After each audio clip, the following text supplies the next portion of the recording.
process for writing across genres? I mean, what can an author do to write inspiring, engaging stories across different genres? Pitfall that a lot of beginning writers or beginning authors find themselves in is, first of all, it's where's my voice? How do I find my voice? How do I establish my voice?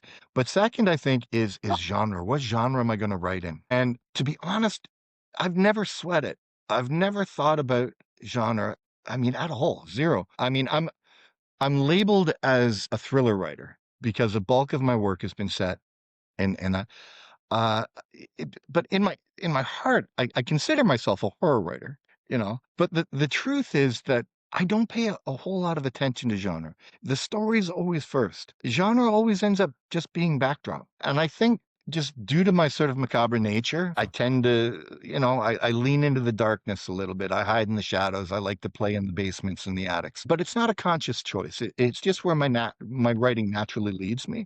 I'm always focused on the story. That's first and foremost, and everything that comes after. Like I'm a very character-driven writer, and so wherever the character leads, I'll follow. And whether that be into a swamp or into a supermarket or a doctor's office or a spaceship or a pirate ship, wherever it goes, I'll follow.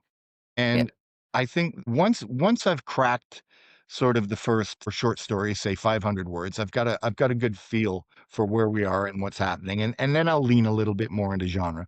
I'll say, okay, this is getting really dark, and I can lean into the horror writing tropes, or this is a little more sinister. So I'll lean more into the thriller tropes, but I don't stress it when I'm starting out. I focus on the story. It's always about the story. It's always about the characters. And then Mm. I let them paint the backdrop for me. Once that's established, sure, I'll fill in the blanks, but I never want to be married to one particular genre.